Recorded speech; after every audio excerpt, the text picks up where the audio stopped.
감사합니다. 할렐루야. 자, 여러분 반갑습니다. 우리 앞뒤 좌우로 인사하시면서 성도의 교제하시면서 또 이렇게 말씀을 들어가십시다. 한 주간 잘 지내셨습니까? 이렇게 서로 인사하시면서 좀 보십시다. 예.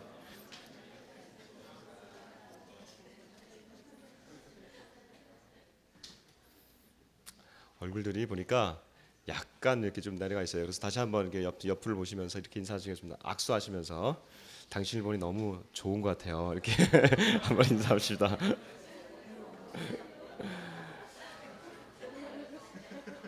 자, 하나님 말씀입니다. 하나님 말씀 창세기 1장 26절에서 31절입니다. 어떤 교회는요 말씀 읽을 때 다 같이 하나님 말씀입니다 하면서 다 같이 일어나서 읽더라고요. 특히 미국에 있는 교회들은 많이 그렇게 하는데 우리는 그냥 앉아서 할게요. 자, 26절에서 31절이죠. 창세기 하니까 좋은 게 제일 앞에 있다는 게 좋죠. 자, 26절에서 31절입니다. 한 절씩 우리 교독합시다. 하나님이 이르시되 우리의 형상을 따라 우리의 모양대로 우리가 사람을 만들고 그들로 바다의 물고기와 하늘의 새와 가축과 온 땅과 땅에 기는 모든 것을 다스리게 하자 하시고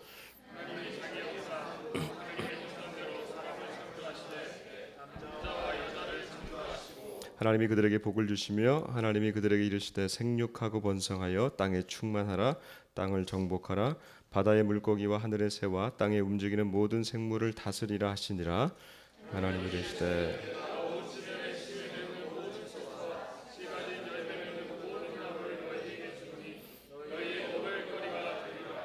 또 땅의 모든 짐승과 하늘의 모든 새와 생명이 있어 땅에 기는 모든 것에게는 내가 모든 풀을 먹을 거리로 주노라 하시니 그대로 되니라. 하나님이 지으신 그 모든 것을 보시니 보시기에 심히 좋았더라. 저녁이 되고 아침이 되니 이는 여섯째 날이니라. 아멘. 그 진화론이 나온 지가 한 18세기 정도 됐어요. 18세기 한 다윈의 진화론이 나오면서 이 특별히 진화론이 이 세계 그 특별히 우리 아시아가 아니라 서구에죠. 유럽 쪽에 진화론이 소개되면서 그 당시 그 사회가 굉장히 큰 충격을 받았습니다. 왜 그러냐면 서구 사회, 유럽 사회는 다 모든 것이 다 이 성경의 베이스로 돼 있어요. 성경 바탕으로 돼 있거든요. 그래서 어려서부터 교회 나가고 어려서부터 이게 말씀으로 자라는데 그 어려서부터 우리가 성경 말씀을 보면은 하나님이 우리 인간을 창조하셨다고 이렇게 돼 있잖아요, 그렇죠? 근데 이 다윈의 진화론은 우리의 기원이 하나님이 아니다. 우리의 기원이 하나님이 아니고 이 기원이 다른 것에서 시작됐고 더 나아가서 우리 인간은 스스로 진화한다. 그래서 우리 인간도 이제 원숭이에서부터 우리가 진화해서 이렇게 인간이 이른다. 이런 얘기가 나오죠. 더 나아가서 그러니까 이게 큰 충격이었어요. 서구 사회에 너무나 큰 충격이었고, 근데 충격을 받으면서 이걸 배척하는 게 아니라 충격을 받으면서 이 서구 사회가 이것을 그냥 그대로 받아들였어요. 그래서 이게 단순히 생물학에서 시작했는데 나중에는 사회학으로 갑니다. 인간 사회는 끊임없이 발전한다. 그리고 이게 철학으로 갑니다. 계몽 철학이 나오죠. 그래서 계속해서 인간의 이성과 지성은 끊임없이 발전한다 이거예요. 근데 왜 이렇게 됐냐? 그 당시에 이미 요 다윈의 진화론이 나올 즈음에 이미 영국에서부터 시작된 이 산업혁명이라는 게 있습니다. 이 산업혁명을 통해 가지고 인류는 최초의 물질 문명의 열매를 맛보고 있었어요. 그러니까 그 당시에 이제 기차가 만들어지죠. 나중에 또 차가 만들어지죠. 뭐 전기가 만들어지죠. 전구가 만들어지죠. 페니실린 만들어지죠. 페니실린 같은 거 만드니까 그동안 뭐 사람들이 다 뭐 넋없이 죽다가 그거 한 대 맞으니까 살아나거든. 그러니까 사람들이 야, 이 인간이 이렇게 발전할 수 있구나. 그러고 있는 사이에 진화론이 나온 거예요. 이 진화론이 나오니까 그 다음에 이제 그 다음 시기에 이제 막스의 공산주의가 나온 거죠. 그러니까 인간 사회가 계속 발전한다고 하는 그 틀이 비슷하게 가는 겁니다.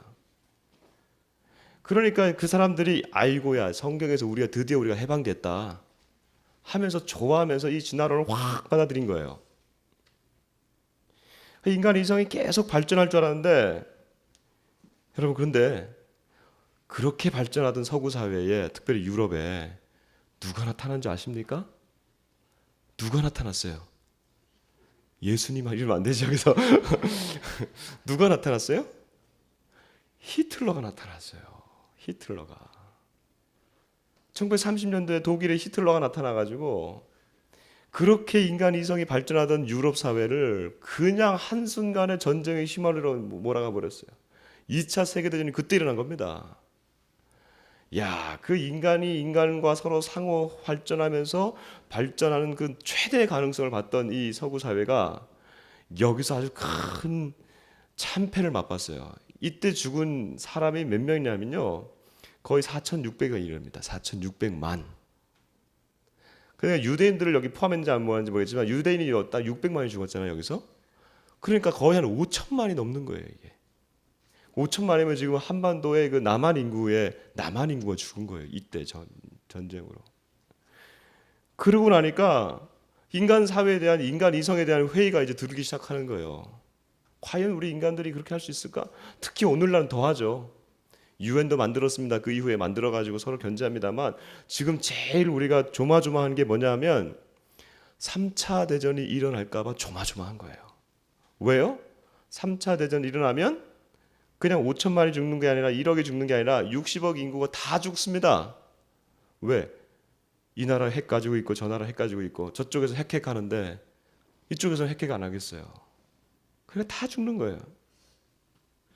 그러니까 이젠 더 이상 인간의 이성과 지성에 대한 이런 무한한 그런 가능성에 대해서 점수를 주기보다는, 그래서 진화론적 해석에 대해서 우리가 다시 눈을 들이대기보다는 어쩔 수 없이 우리는 성경적 해석으로 다시 돌아오게 되는 거예요.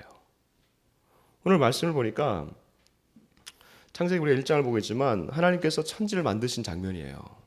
첫날, 둘째 날, 셋째 날, 넷째 날, 다섯째 날까지 하나님은 땅과 하늘을 만드시고 우주 궁창을 만드시고 바다와 육지를 만드시고, 그리고 그 위에 하늘에는 새와 땅에는 물고기를 바다에는 물고기를 만드시고 땅에는 뭘 만드셨어요?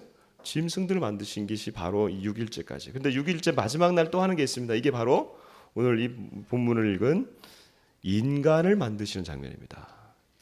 근데 여타의 그 5일과의 다른 점이 있습니다. 오늘 인간을 만들면서는 하나님께서 여타 좀 다른 장면을 좀 보여주시는데, 여러분 한번 보십시다. 26절, 27절 여러분 한번 찾아보시면서 인간을 만드시는 것과 다른 것을 만드시는 것의 차이를 한번 좀 보시면 좋겠습니다. 26절, 27절 같이 한번 읽어보겠습니다. 시작.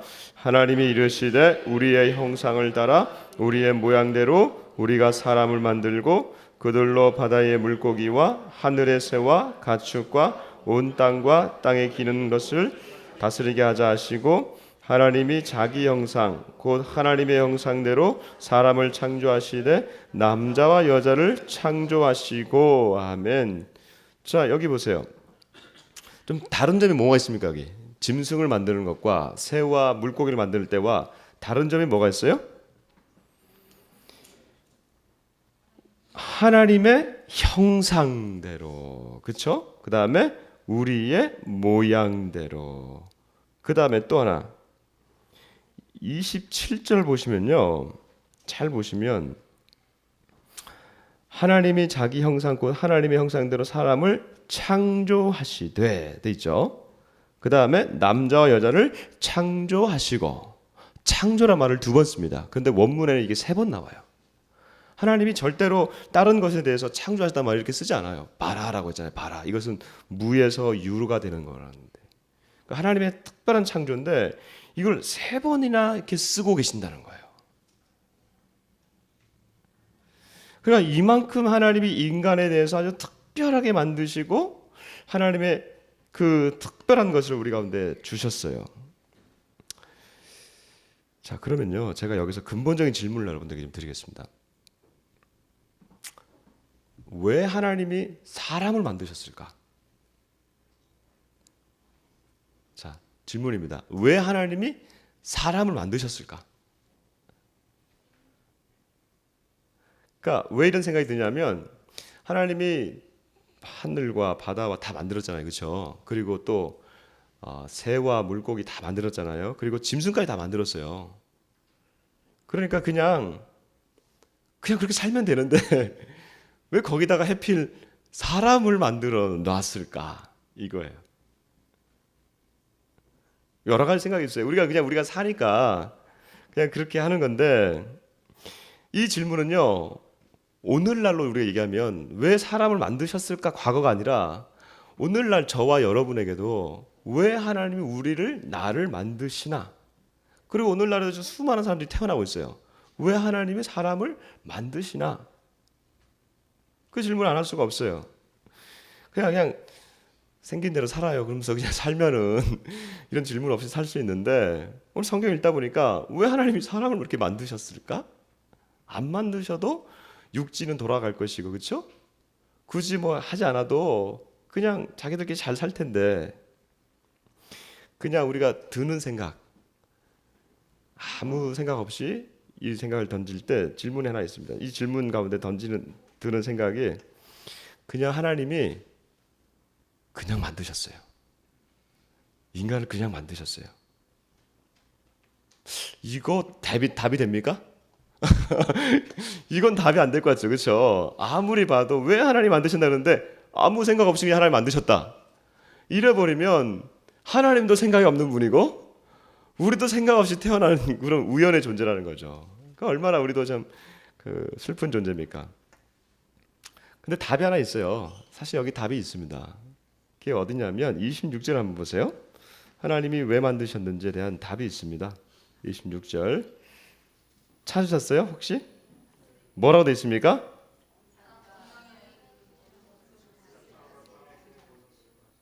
그렇죠? 온 땅과 땅에 기는 모든 것을 다스리게 하자 하고, 하나님이 인간을 만드신 그 이유 중에 하나는, 여기 보니까 이 우주 만물을 다스리라고 우리 인간을 만드셨다고 하는 거예요. 그러면 더 나아가서 질문 하나 더 해보죠. 여러분 오늘 잘 따라오세요. 질문 좀 있습니다, 여러분에게. 제가 오늘 이렇게 피치를 많이 못 올리니까 나긋나긋하게 할 테니까 여러분들 잘 따라오세요. 하나님은 이 우주를 만드시고 너무 좋다고 그랬어요.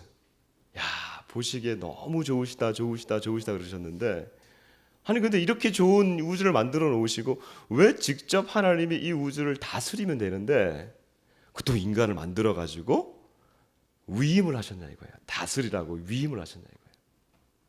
이 질문에 대답을 할 사람은 사실은 없어요. 왜냐하면 그건 몰라요. 저도 몰라요. 저도 이렇게 막 만들어 가지고 말씀드릴 수 없어요. 이거는 하나님의 기쁘신 뜻으로 그냥 하신 거예요. 그러니까 이 질문을 우리가 하나님 앞에 그냥 올라가서 우리가 막 나중에 얘기해요. 하나님 왜 우리를 만드셔서 그러셨어요? 막 이렇게 그렇게 그때 얘기해요. 예. 그러나 중요한 것은 어쨌든 하나님이 자신의 기쁘신 뜻대로 우리 인간을 만드셨다는 것과 그 인간의 목적은 우리에게 이 우주 만물을 위임하셨다고 하는 사실입니다. 자, 그러면 여기서 위임하셨다라고 하는 것에 대해서 제가 두 가지입니다. 하나님은 다스릴 대리자가 필요했다는 거예요. 위임자가. 우리가 다스릴에다가 초점을 맞출 것이냐, 아니면 위임받은 자에다가 초점을 맞출 것이냐. 우리 인간이 하나님이 우리를 다스리라고, 우리 이 우주 만물을 다스리라고 했을 때 다스리라고 하는 것에 초점을 맞출 것이냐, 아니면 위임받았다고 하는 것에 초점을 맞출 거냐가 우리 인간을 결정짓는 겁니다. 무슨 말이냐면 하나님이 우리를 이 우주 만물을 다스리라고 주셨다고 하면은 그 우주 만물의 주인은 누가 되냐면 바로 저와 여러분이 되는 겁니다. 이 우주 만물은 마치 내가 이 세상의 주인이 되어서 살아가라고 하나님이 우리 가운데 부어주셨다고 하는 거예요. 다른 말로 하면요, 내가 주인이 되는 건데, 좀 쉬운 말로 말씀드릴게요. 내가 이 집을 하나 샀어요. 그 집의 주인은 여러분입니까? 접니까? 내가 샀다 그러잖아요 지금. 내가 집을 하나 샀어요. 그럼 여러분이 주인이 아니라 제가 주인이죠. 주인의 권리가 뭡니까? 이 집을 마음대로 할 수 있다는 것. 또 하나, 내가 이 집을 팔 수도 있고 이 집을 리모델링 할 수도 있고, 그렇죠? 이 집을 부술 수도 있고 이 집을 더 가꿀 수도 있고, 이게 주인의 권리예요. 우리가 다스리라고 하는 위임자로 받았다 그러면은, 만약에 다스림에다가 우리가 초점을 맞춘다고 한다면 우리는 이 세상에 대해서 마음껏 할 수 있는 그 권리를 저와 여러분이 갖고 있는 거예요. 그러니까 28절 한번 읽어봅시다. 28절 읽어봅니다. 같이 한번 읽어보겠습니다. 시작. 하나님이 그들에게 복을 주시며 하나님이 그들에게 이르시되 생육하고 번성하여 땅에 충만하라. 땅을 정복하라. 바다의 물고기와 하늘의 새와 땅에 움직이는 모든 생물을 다스리라 하시니라. 아멘. 만약에 우리가 주인 되었다, 그러니까 우리 스스로가 주인이 되었다라고 하는 생각을 하게 되면 이 28절의 이 말씀은 생육하고 번성하고 충만하라, 더 나아가서 땅을 정복하라, 착취의 논리가 우리 가운데 들어올 수 있는 거예요. 그리고 모든 생물을 다스리라. 이 다스리라고 하는 것도 착취의 논리로, 지배자의 논리로 다스리라고 하는 것이 들어올 수가 있게 되는 겁니다. 여러분, 인간이 이 땅의 주인으로 선포되고 난 다음에 이 착취의 논리가 들어오면서 우리 가운데는요, 선한 것이 별로 없더라고요. 인간이 인간들에 대해서 어떻게 하고 있어요? 전쟁이라고 하는 것이 아마 인간이 인간에게 대해서 가장 할 수 있는 가장 극악한 형태가 될 텐데, 역사상 이렇게 좀 기록된 역사를 보니까 역사상 인류의 역사상 5,000년, 500년 정도의 역사 기간 동안에 전쟁이 없었던 기간이 약 290년, 약 한 300년이 안 돼요. 우리 인류 역사상. 그리고 전쟁의 횟수만 14,000번. 야, 이거 내가 볼 땐 더 될 것 같은데, 이거. 크고 작은 전쟁 횟수가 엄청나게 계속 있고요. 그 전쟁으로 인해 가지고 죽은 사람만, 놀라지 마세요, 36억이랍니다. 그러니까 올해 지금 62억이 되나요? 지금 세계 인구가 지금 62억 중에 절반이 죽었는데, 이 36억이 죽은 인구의 절반이 대부분이 언제 죽었냐? 20세기 때 죽은 거예요. 그러니까 1차 세계대전, 2차 세계대전 뭐 이럴 때 다 죽은 거예요. 그러니까 지금 어쩌면 저와 여러분은 지금 전쟁이 없는 시대를 지금 살고 있지만, 여러분 짧습니다. 요 전쟁이 없는 기간도 언제 끝날지 모르는, 지금 70년 동안 우리 전쟁이 없지만 우리 한반도에는 언제 끝날지 모르는, 사실 이런 평화를 갖고 있는 거죠. 그러면 인간이 인간에 대해서 이렇게 주인됨을 선포할 때, 내가 주인이고 너도 주인이면 서로가 싸워서 결정을 지어야 되는 게 전쟁이라면, 여러분 또 인간이 또 이 자연에 대해서 우리가 하고 있는 이 횡포는, 이 동물들에 대해서 횡포는 얼마나 많습니까? 연구해 보니까 매년 동물들이요, 실험용 동물이 죽어가는 것이 1년에 5억 마리랍니다. 5억 마리. 제일 많이 죽는 게 뭘 것 같아요? 네, 쥐새끼들 그래서 이렇게 막 죽이죠. 뭐 개도 죽고 돼지도 죽고 수많은 것들이 그 연구실에서 죽어가고 있어요. 그리고 인간이 또 보니까, 여러분 그 원숭이 아시죠? 원숭이 골 먹는 거 아세요? 중국과 태국에 이제 이 요리가 있다는데, 지금도 있는지 모르겠어요. 사실은 아마 비밀리에 있을지도 모르겠는데, 그렇게, 죄송해요, 아침부터 이런 얘기해서, 그 원숭이 그게 그렇게 좋대요, 몸에. 그런데 얼마나 잔인한지 들어보세요. 원숭이를 식탁에 가운데 놓고요, 여기 식탁 위에 원형의 그 요만한 있으면 머리만 이렇게 동그라미 뚫어가지고 머리만 나오게 하고 밑에를 묶습니다. 그리고 이제 죽이는 거예요. 근데 코코넛 바르듯이 그 위에 머리만, 이렇게 뇌만 이렇게 딱 자르는 거예요. 그럼 애가 고통스러워 죽겠죠. 그때 이 원숭이 발에다가 북을 놓는 거예요. 그래서 북을 막 치게 하는 거예요. 죽을 때까지 이걸 치게 하는 거예요. 그걸 먹는 거예요. 그러니까 인간이 이렇게 잔인해요. 인간의 주인됨을 선포한 이후에 동물들이, 천하의 동물들이 이렇게까지 슬퍼하고 고통당하고 있는 거죠. 여러분, 인간의 주인됨을 선포하고 난 뒤에 그럼 우리 인간 스스로에게는 잘하고 있느냐? 수많은 저와 여러분들 사이에서도 수많은 사람들이 얼마나 두 가지로 나타나는데, 한 가지는 너무나 자기애, 자기 연민. 그걸 얼마나 많은 사람들이 빠집니까? 수많은 사람들이 자기 하나만이 제일 최고라고 얘기하면서 자기만을 보호하고, 이 영화에 보면 나르시시즘이라는 게 있어요. 이게 뭐냐면 자기를 사랑하는 건데요. 이게 그리스 신화에서 나온 건데, 그리스 신화 중에 한 소년이 나르시스라고 하는 소년이 있었어요. 이 소년이 어느 날 호숫가에 비친 자기 얼굴을 보니까 이 웬 아름다운 소년이 있네? 그래서 그 소년을 잡으려고 들어갔다가 빠져서 죽었대요. 이게 나르시즘이거든요. 이게 자기애라는 거거든요. 그러니까 우리 현대인들이 이런 나르시시즘에 빠져가지고 공주병, 왕자병 우리 가운데도 있어요. 자기애를 너무 하다 보니까 나만 다 드러나야 된다, 이런 것들이 있죠. 아니면 이거의 반대가 또 뭐가 있냐면 자기 학대가 있어요. 내가 주인 돼 있으니까, 내 몸의 주인이 나니까 자기 학대를 하는 것도 자기 권리인 거예요. 내 몸에 내가 주인이고 내가 내 마음대로 한다는데 왜 당신들이 난리야? 하고 싶은 문신을 다 합니다. 요즘 젊은이들은 피어싱이라고 해가지고 뭐 혓바닥에도 꼽고, 뭐 여기다가도 꼽고, 여기다가도 꼽고, 귀걸이는 뭐 전통적으로 하는 건 괜찮아요. 근데 별의별 데다 몸에다가 다 이렇게 이렇게 고리를 걸어가지고 나를 막 학대하는. 그래서 거기서 쾌감을 느끼면서 내 몸의 주인은 나야라고 하는 사람들이 너무나 많다고 하는 거예요. 여러분, 정말 그렇습니까? 정말 그래요?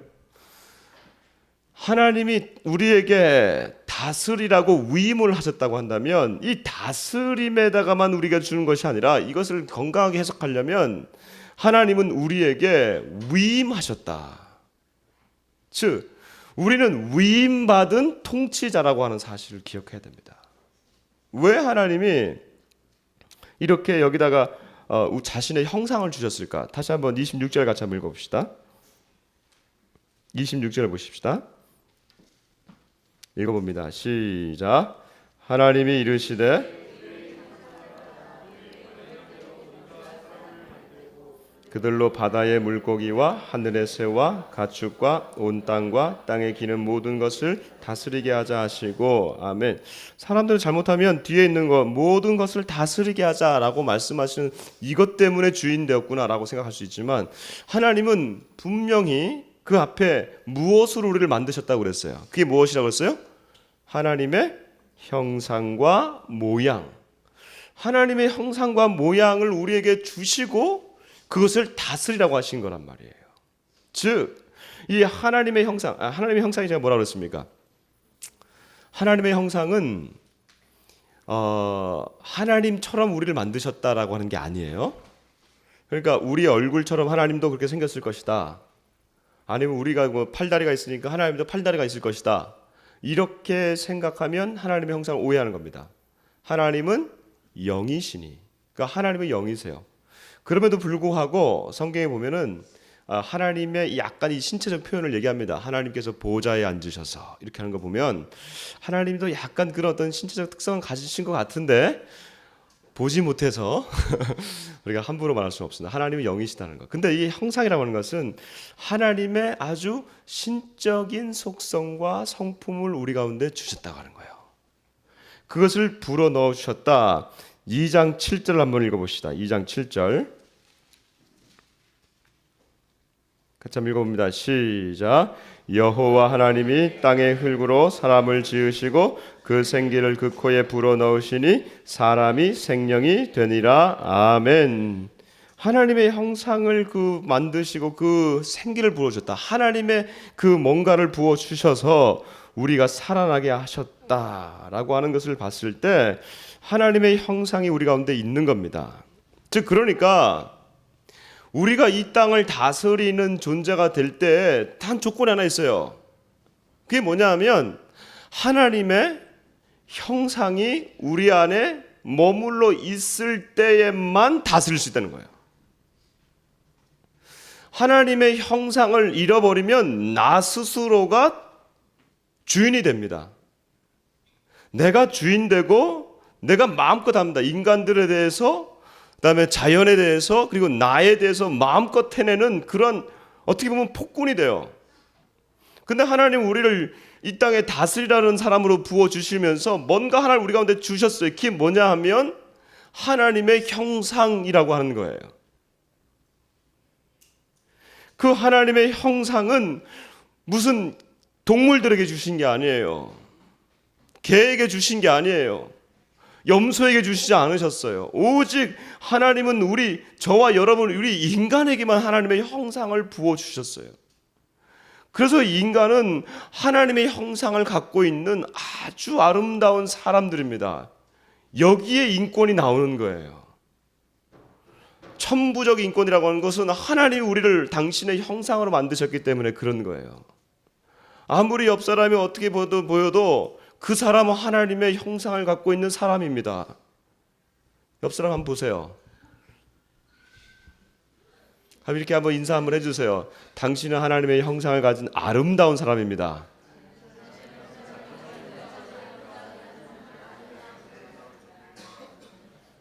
너무 아름다운 사람이에요. 왜? 정말 아름다운 분들이거든요. 하나님의 형상을 갖고 있는. 그런데 이 형상이 언제 어떻게 되느냐? 하나님의 형상을 품고 있을 때만 우리가 이것을 다스릴 수 있는데 하나님의 형상이 언제부터 없어지느냐? 범죄한 이후로 하나님의 형상이 우리 가운데는요 거의 사라졌습니다. 아담의 범죄 이후에 창세기 3장부터는요 이 하나님의 형상이 거의 사라지고 그 다음에 왜곡이 일어나요. 하나님의 형상이 있기 때문에 우리는 하나님을 경배할 수 있는 사람이거든요. 근데 왜곡이 어떻게 일어나느냐? 우리 가운데 하나님의 형상이 거의 왜곡이 일어났기 때문에 하나님이 아닌 것들을 우리가 경배하고자 하는 마음이 있어요. 큰 돌을 보면 야 이게 하나님인가 보다 하면서 그 앞에 절을 하는 풍속이 있죠. 뭔가 나타나면 우리는 뭐 만들어요. 조각을 만들어요. 뭐 만들어가지고 뭐 어떤 데는 크게 만들고 뭐 20m, 30m 만들어 놓고 야 이거 봐라 이게 우리가 경배해야 될 대상이다. 그 앞에 절을 하고 사람의 형상도 크게 만들어 놓잖아요. 거기다 앞에도 바로 이 사람이 이 분이 우리가 경배해야 될 분이다 하면서 인사하게 되는 거 이게 다 우리 왜곡이 일어나서 그런 거예요. 그러니까 사람들이 그렇게 선전하면 다 그냥 따라가는 게 뭐예요? 우리가 근데 왜곡이 일어나니까 그게 그런가 보다 하면서 그렇게 가는 거죠. 그런데 성경에 보면요 이렇게 왜곡된 사람들은 계속해서 가고 그럼에도 불구하고 하나님이 택한 사람들은 있죠. 성경에 보면 아주 면면히 하나님의 택한 사람들은 하나님의 이 형상을 계속해서 쫓아가는 사람들이 있어요. 근데 이 사람들을 뭐라고 성경에서는 표현하냐면 특별히 창세기에서는 뭐라고 표현하냐면 하나님과 동행하였더라 또는 하나님이 함께 하시더라. 아멘.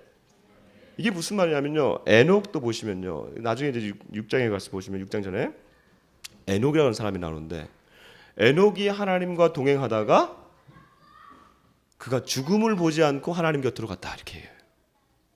동행하다가 노아도 보면요 노아도 한번 봅시다. 창세기 6장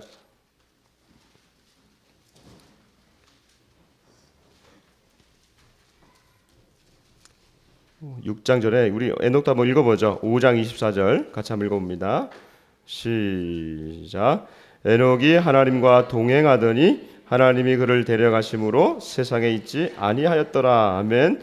6장 9절입니다. 같이 한번 읽어봅니다. 시작. 이것이 노아의 조건이라. 노아는 의인이요 당대 완전한 자라. 그는 하나님과 동행하였으며. 아멘. 동행이라는 표현을 쓰고 있습니다. 그 다음에 이것이 이제 아브라함 이후에도 하나님이 아브라함, 이삭과 야곱과 요셉에게도 다 말씀하시는데 창세기 28장 우리 그중에 이삭에게를 한번 봅시다. 이삭. 이 동행이 어떤 표현으로 바뀌는지 28장 15절 28장 15절 같이 한번 읽어봅니다. 시작. 내가 너와 함께 있어 내가 어디로 가든지 너를 지키며 너를 이끌어 이 땅으로 돌아가게 할지라 내가 내게 허락한 것을 다 이루기까지 너를 떠나지 아니하리라 하신지라. 아멘. 아멘. 이 하나님이 이 야곱과 이삭과 요셉 다 함께 하시는 이 말씀이 뭐냐면 내가 너와 함께 하겠고, 이 하나님의 택한 사람들에게 계속해서 나타나는 그 표현이 하나님의 형상이 그걸 따라서 계속해서 나갈 때 하나님이 어떻게 하시는 거예요? 내가 너와 함께 하겠다. 이 하나님과 함께하는 사람들 구약에서 보면요, 하나님이 한 사람 한 사람을 택하셔요. 이 택하는 게 물론 어떨 때는 끊어지는 것 같아요. 그런데도 불구하고 그 택하심은 끊어지지 아니하고 면면이 이어져 나오는 거예요. 그 택하심, 그 놀라운 은혜. 그러면 저와 여러분은 어떻게 이 하나님과 동행하고 하나님과 이 함께하는 것을 우리가 오늘날 이 시대에는 우리가 어떻게 하겠습니까? 구약 시대는 하나님이 특별하게 선택하셨다면, 구약에는요 몇몇 소수만 이렇게 선택을 받아가지고 이렇게 하나님과 함께함을 얻을 수 있었어요. 그러나 이제는요, 저와 여러분이 이 살고 있는 이 신약의 시대라고 하는 것, 즉 예수님이 오시고 난 이후의 시대는요, 저와 여러분은 이제 예수님을 통해서 하나님과 함께하게 되는 겁니다. 이게 왜 그렇게 되냐면 예수님께서 이 땅에 태어나실 때 천사가 나타나셨어요. 그리고 예수님께서 마리아에게 이렇게 얘기합니다. 마태복음 한번 찾아볼까요? 마태복음 1장. 우리가 구약의 1장을 첫 장을 했다면, 첫 권을 했다면 이제 마태복음 신약의 첫 번째입니다. 1장 22절 23절 한번 보십시다. 22절 23절. 자, 이게 요셉에 대한 얘기인데요. 같이 한번 읽어봅니다. 23절 24절 시작. 보라, 처녀가 잉태하여 아들을 낳을 것이요 그의 이름을 임마누엘이라 하리라 하셨으니 이를 번역한즉 하나님이 우리와 함께 계시니 우리 함께 계시다 함이라. 아멘. 그렇게 돼 있죠. 뭐라고 돼 있어요? 임마누엘이 무슨 뜻이에요? 하나님이 우리와 함께 하신다. 예수님이 이 땅에 내려오셔가지고 주신 이름이 뭐냐면 하나님이 우리와 함께 하신다. 그러므로 예수님을 믿는 사람들은요, 예수님을 내 마음에 영접하는 사람은 구약에 있었던 그 아브라함이 받았던 축복, 이삭이 받았던 축복, 야곱이 받았던 하나님과 동행함의 그 축복이 저와 여러분에게 있는 줄 믿습니다. 이게 바로 하나님과 동행하고 하나님의 형상을 회복하는 사람들이 가져야 될 태도예요. 하나님의 형상을 우리가 어떻게 회복할 것이냐? 하나님의 형상은 예수님을 통해서 하나님이 아담에게 생기를 불어넣어 주셨다면, 하나님은 예수님을 통해서 저와 여러분에게 성령의 생기를 불어넣어 주시는 거예요. 그래서 우리 안에서요, 내 안에 뭔가가 채워지는 거예요. 요즘 많은 사람들이 40대 50대 사람들이요, 이게 40대 50대가 되니까 자본주의가 되고 이제 물질 문화가 되니까 어느 정도 이루어지거든요.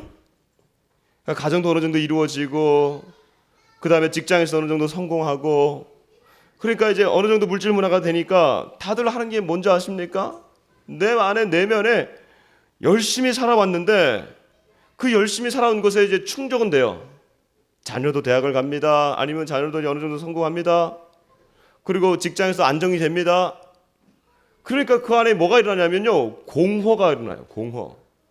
빌 공짜, 허무할 허자. 아니 뭔가를 많이 이루었는데도 불구하고 내 안에 채워지지 않는 빈 공간이 계속 생기는 거예요. 그러니까 40, 50대들 우리 대한민국의 중년의 남자들 어디로 갑니까? 룸사롱. 룸사롱이요, 제가 조사해 보니까요, 야, 이 룸사롱 경제학이 있더라고요. 한 해에 쓰는 룸사롱이요 98년 기준으로 3조예요. 98년 기준으로. 근데 그거 쓰는 그 자료 보니까 그게 10분의 1밖에 안 적다는 거예요. 그러면은 30조에 30조. 98년에 30조. 2014년 약 한 15년 정도 지나가지고 지금 한 50조 정도 되는 거예요. 50조 정도. 지하에서 쓰고 있는 이런 유흥비가 50조. 나라 경제에 우리나라 GDP가 아니라 우리나라 예산이 한 해 예산이 300조예요. 300조. 6분의 1이 그냥 이렇게 쓰고 있는 거예요, 지금. 야, 그러니까 얼마나 우리 지금 이 제가 말씀드린 이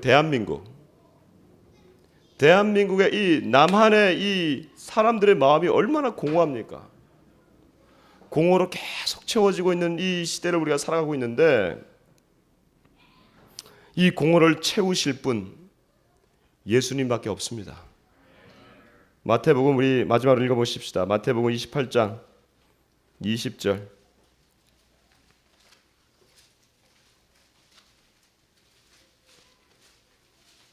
마태복음 28장 20절. 예수님께서 우리에게 무슨 약속을 하고 가셨는지 한번 보셨으면 좋겠어요.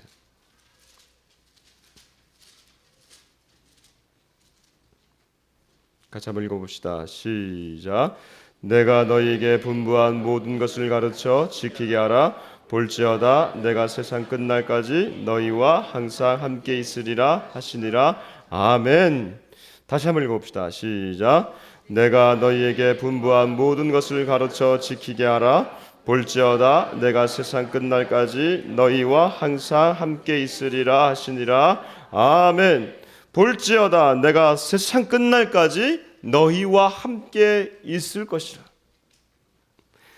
임마누엘로 오신 예수님, 하나님이 우리와 함께 하신다 하면서 우리와 함께 하심을 오신 예수님이 마지막에 그가 이 세상을 떠나시면서 하신 말씀, 내가 너희와 항상 함께 있으리라. 조건이 있어요. 예수님을 받아들이는 자들에게, 저와 여러분의 안에 예수님을 받아들이는 그 마음이 있을 때에 우리가 예수님이 우리와 함께하고 하나님의 형상이 우리 안에 훼손되지 않고 나아가는 줄 믿습니다. 한 주간 그렇게 살아가십시오. 여러분, 세상의 유혹이 얼마나 많이 있습니까? 세상의 유혹 가운데 승리하시면서 이 하나님의 형상을 받은 자들로서, 하나님의 형상을 담은 자들로서 그렇게 나 자신에 대해서, 이웃에 대해서, 이 세상에 대해서 승리하는 자들이 되기를 주님을 축복합니다. 저는 이번 한 주간 지금 금식기도 가운데 있습니다. 교회를 위해서도 금식해야 되겠고, 그다음에 우리 교회에 많은 우리 성도들의 또 기도 제목들이 있습니다. 그 기도 제목을 가지고 하나님 앞에 좀 기도하고 있는데, 지금 기도를 해보니까 제가 개척한다고 그동안 너무 열심히 뛰어다녔어요. 뭐 열심히 뛰어지 않았지만 뭐 실제로 뛴 건 아니고 하여튼 열심히 뛰어다녔는데, 어느 순간에 지난주부터 하나님이 저한테 좀 나에게만 좀 집중해라. 나에게만 좀 집중하면서 내 음성을 듣고 움직였으면 좋겠다. 그런 마음을 좀 강하게 주셨어요. 그래서 지금 지난주 목요일부터 다음 주 이번 주 토요일까지 하게 되는데 제가 하루 줄였어요. 그래서 금요일까지만 할까요? 예. 용서해 줄 거죠? 안 하면 어쩔 거야. 근데 제가 뭘 느끼냐면 육의 소리가 있어요. 육의 소리가 있어요. 육에서는요 계속해서 가지라, 취하라. 근데 그 안에 또 영의 소리가 있어요. 내려놓고 내 음성을 듣고. 그러니까 우리는 참 희한해요. 영육이 같이 가는 존재예요, 이게. 그래서 육을 채우면 육의 소리가 나를 지배합니다. 근데 영을 채우면 영이 나를 지배하게 돼요. 우리 교회가 그렇게 됐으면 좋겠어요. 우리 교회가 지금 여러 가지 기도 제목을 놓고 기도하고 있어요. 제일 큰 기도 제목이 교회 이전을 놓고 기도하고 있고, 그다음 우리 아픈 이들을 위해서 기도하고 있고, 그리고 또 저는 또 북한에서 또 나와야 될 우리 가족들 기도하고 있어요. 근데 그런 기도 제목이 있기 전에 우리가 하나님의 영에 이끌려서 가는 교회였으면 좋겠어요. 하나님의 영이 우리를 인도하실 때 그 다음에 문제가 없는 거예요. 저는 어제 북한에서 내려왔다는 얘기 듣고 아마 많은 분들이 느꼈을 거예요. 아, 이거 진짜 뭔가 일이 있겠구나. 이게 있든지 없든지 우리 안에 충격은 뭐냐면, 만약에 있으면 저와 여러분 지금 준비됐습니까? 지금 한국 준비됐어요? 한국 교회는 준비됐어요? 저는 우리 교회 보니까, 저는 또 뭐 당장 우리 교회니까 이거 큰일 났다. 이거 뭐 아무것도 준비 안 됐는데 왜 내려와? 찬찬히 드는 생각이 뭐냐면, 독일 통일도 급작스럽게 됐어요. 그렇죠? 한국 통일도 급작스럽게 된다고 다들 얘기하고 있어요.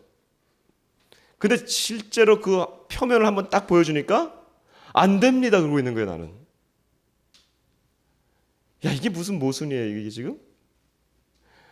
하나님이 하시면 그냥 하는 거예요.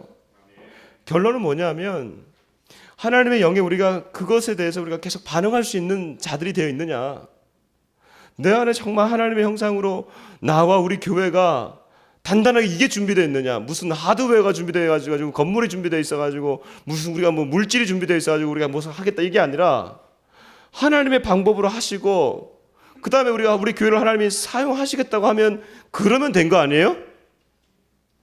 나를 그냥 사용하시겠다고 하면, 그렇게 레디가 되어 있으면, 준비가 되어 있으면 그럼 되는 거 아니에요. 제가 보는 표준과 하나님 보는 표준이 달라요. 저는 제 자신도 준비되겠고 우리 교회도 어느 정도 하드웨어를 갖춰줘야 되겠고, 저는 지금 그리고 이번 학기부터 제가 신학교에서 이걸 가르치고 있잖아요. 지금 우리 신학생들을 처음에 봤을 때 우리 신학생들이 아무것도 준비가 안 됐어요. 첫 시간에 들어왔는데 북한에 대해서 모르고 북한 지명도 모르고 통일한 반도에 대해서는 개념도 없어요. 근데 한 달 정도 지나니까 이제 조금씩 개념이 생겨나가는데, 하나님 함께할 동역자들도 안 생겨나는데 어떻게 하나님이 일하시겠습니까? 라는 내 계산을 하고 있는 거예요. 중요한 거는 하나님과 매일매일 나와 교통하고 있느냐. 그래서 하나님의 시간표에 하나님의 방법으로 문을 쫙 여시면 거기에 우리는 바람같이 들어가서 사용되어지면 되는 거 아닙니까? 그러니까 결국은 우리는 환경이 아니에요? 이 프레임이 아니에요? 이 국제 상황이 아니에요? 한반도 상황이 아니에요? 결국은 내가 준비되겠느냐, 내가 하나님의 음성에 반응할 준비가 되어 있느냐, 이걸로 귀결되는 거예요. 오늘 이 하나님의 형상을 바라보면서, 하나님 왜 나를 만드시나요? 만드셨나요? 그리고 나의 가정을 통해서 또 만드실 건가요? 하나님은 계속해서 당신의 형상을 소유한 자들이 이 세상 곳곳에 일어나기를 원하시는 거예요. 그래서 그 형상을 가진 자들이 하나님의 명령을 따라서 위임받았으니까, 내 안에 하나님의 형상이 무너지면 이 위임받은 게 끊어져 버리잖아요. 그런데 위임이 되어지니까, 형상이 있으니까 하나님이 말씀하시면 들을 수 있는 거죠. 사랑하는 아들아, 이제 네가 가도 좋다. 사랑하는 딸아, 잠시만 멈춰줄래? 말씀하시는 것들을 우리가 들으면서 들고 남을 우리가 하나님 앞에 올려드릴 수 있는 것이죠. 하나님 문을 여시면 순식간에 열 수도 있지만 닫으시면 닫으시는 거고요. 닫아질 때 하나님, 우리 고통합니다. 그럼에도 그게 하나님의 응답이라면 하나님 순순하게 기다리겠습니다. 그럴 때 하나님 또 여시면, 하나님 저희가 준비됐습니다. 나를 사용해 주십시오. 이게 저와 여러분의 고백이었으면 좋겠습니다. 사람이 뭐길래, 저와 여러분이 뭐길래 하나님은 이런 아름다운 것을 우리 가운데 부어주시고 우리에게 맡기시냐 이거예요. 시편 8편 우리가 읽고 마치겠습니다.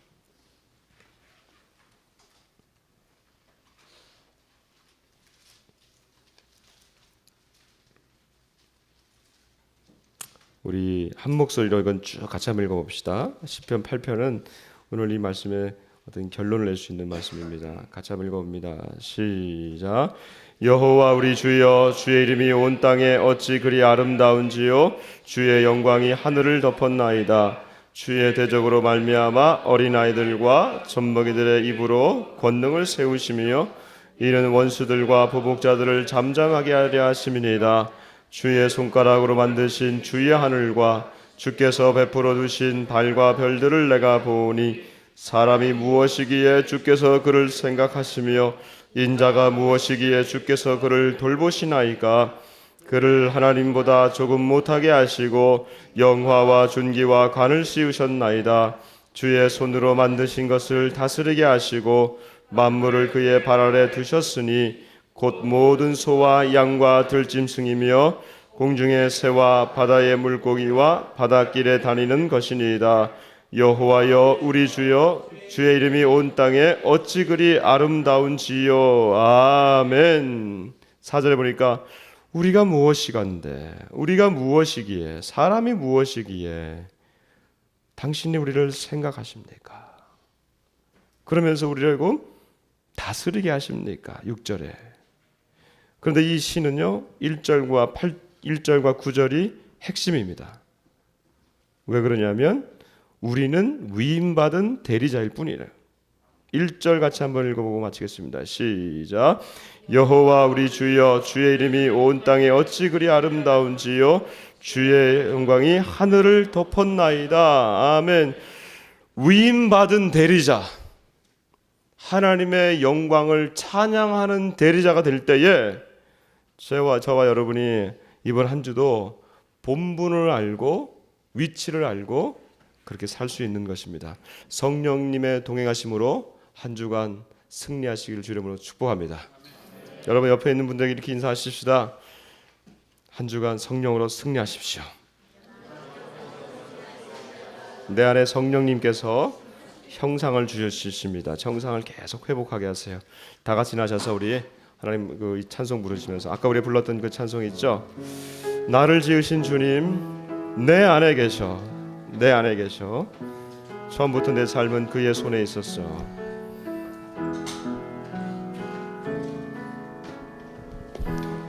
나를 지으신 주님 내 안에 계셔, 내 안에 계셔. 처음부터 내 삶은 그의 손에 있었죠. 다시 한번 나를 지으신 주님, 나를 지으신 주님 내 안에 계셔. 처음부터 내 삶은 그의 손에 있었죠. 내 이름 아시죠? 내 이름 아시죠? 내 모든 생각도 내 흐르는 눈물 그가 닦아주셨죠. 그는 내 아버지, 그는 내 아버지. 난 그의 소유. 내가 어딜 가든지 우리와 동행하신다고 말씀하십니다. 내가 나와 함께하겠다고 말씀하십니다. 임마누엘의 하나님이라고 말씀하십니다. 내 이름 아시죠? 내 이름 아시죠? 내 모든 생각도 내 모든 생각도 아바라 부를 때 아바라 부를 때 그가 들으시. 우리 가슴에 손을 얹고 내 이름 아시죠? 내 이름 아시죠? 우리의 모든 생각을 알고 계십니다. 우리의 연약함과 우리의 좌절과 우리의 눈물도 알고 계십니다. 바라 부를 때 그가 들으시죠. 내 이름 아시죠? 내 생각도 아십니다. 내 이름 아시죠. 내 모든 생각도 아빠라 부를 때 아빠라 부를 때 그가 들으시죠. 아빠라고 부를 때 우리 하나님 들으십니다. 당신의 아들 예수님을 통해서 예수를 믿는 자들에게 하나님의 자녀가 되는 권세를 주셨다고 했습니다. 자녀된 권세는 우리 하나님을 아빠라고 부를 수 있는 것입니다. 아빠, 아버지 우리가 부를 때 하나님이 들으신다고 말씀하셨습니다. 하나님의 형상이 왜곡되어진 자들, 하나님의 형상을 잃어버린 자들이 아니라 예수님을 통해서 우리 안에 하나님의 형상을 회복하기만 하면 하나님이 우리의 기도를 들으신다고 하십니다. 오늘 이 시간 하나님을 알지 못하고 예수님을 알지 못하는 자들이 있다면 마음의 문을 열고 예수님을 영접하시면 하나님이 그의 주인이 되시고 예수님이 그 안에 들어가 거하시는 줄 믿습니다. 우리가 오늘 자녀됨의 권세를 사용하십시다. 아버지, 아버지, 나의 기도를 들어 응답하여 주시고 나의 모든 상황을 아시는 주님, 길을 열어주시고 하나님의 형상이 회복되게 하여 주옵소서. 생기를 불어넣어 주옵소서. 성령의 생기가 우리의 영혼 깊숙한 곳에 그곳에서부터 흘러나가요 주십시오. 우리 아버지 한번 부르면서 기도하겠습니다. 아버지,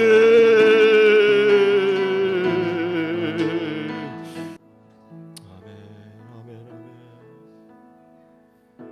아멘. 아버지 하나님, 우리 아빠 하나님, 육신의 부모는 나를 버릴지 모르지만 하나님은 나를 영접하신다고 하셨습니다. 하나님이여, 하나님이여, 우리의 기도를 들어 응답하여 주옵소서. 우리 안에 있는 당신의 영 성령을 통하여 우리 안에 계속해서 당신의 형상이 회복되게 하여 주옵소서. 세상에서 하나님 아버지 속임수들이 얼마나 많이 있습니까? 그 유혹 가운데 우리가 또 한 주간 들어갑니다. 성령이여 우리를 보호하여 주옵시고 영에 속한 사람 되게 하여 주옵소서. 육을 극복하게 하여 주시기를 원합니다. 우리의 능력으로는 할 수가 없습니다. 당신의 영의 능력으로 감당할 수 있도록 하나님 인도하여 주옵소서. 한반도의 모든 상황을 주님 앞에 올려드립니다.